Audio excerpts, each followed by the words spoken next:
Hi అండి, నమస్తే. Welcome back to Asvi cooks. ఈ రోజు మనం వేసవి కాలంలో అందరికీ ఎంతో ఇష్టమైన పచ్చి మామిడికాయతో ఉల్లిపాయ వేసి కూర అయితే తయారు చేయబోతున్నామండి. ఈ కూర రుచి చూస్తే మళ్ళీ మళ్ళీ తినాలనిపిస్తుంది, అంత రుచిగా ఉంటుంది. మరి ఆలస్యం చేయకుండా ఈ కూర తయారీలోకి అయితే వెళ్ళిపోదాం. ఈ కర్రీ తయారీ కోసం స్టవ్ మీద కడాయి పెట్టి నూనె వేసుకోవాలి. నూనె కాస్త వేడయ్యాక ఆవాలు, జీలకర్ర, కొద్దిగా మెంతులు కూడా వేసుకోండి. మెంతులు వేసుకుంటే టేస్ట్ చాలా బాగుంటుంది. ఇవి కొద్దిగా వేగిన తర్వాత 5-6 వెల్లుల్లి రెమ్మల్ని దంచుకొని వేసుకోండి.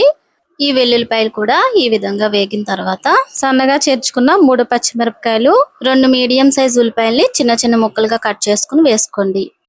2 రెమ్మల కరివేపాకును కూడా వేసి 1/2 స్పూన్ పసుపు, కూరకు సరిపడా ఉప్పును కూడా వేసి ఉల్లిపాయలు కాస్త మెత్తబడేంత వరకు మధ్య మధ్యలో కలుపుకుంటూ వేయించుకోవాలి.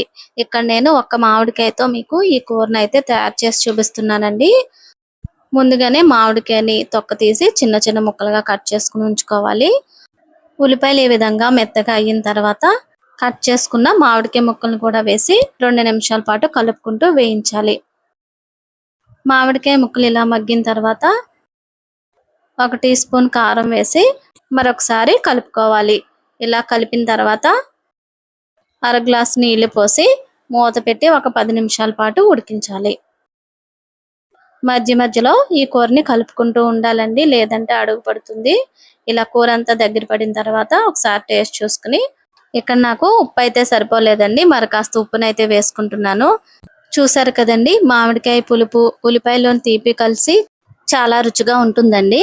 మీరు రైస్ లో తిన్నా, చపాతీలో తిన్నా కూడా చాలా అద్భుతంగా ఉంటుంది. ఒకసారి మీరు మీ ఇంట్లో ఈ విధంగా తయారు చేసి మీకు ఎలా వచ్చిందో కామెంట్ చేయండి. ఈ వీడియో కనుక మీకు నచ్చినట్లయితే మీ ఫ్రెండ్స్ కి, రిలేటివ్స్ కి షేర్ చేసి ఛానల్ ని సబ్స్క్రైబ్ చేసుకోండి. మరొక మంచి రెసిపీతో మళ్ళీ కలుసుకుందాం. Thank you for watching.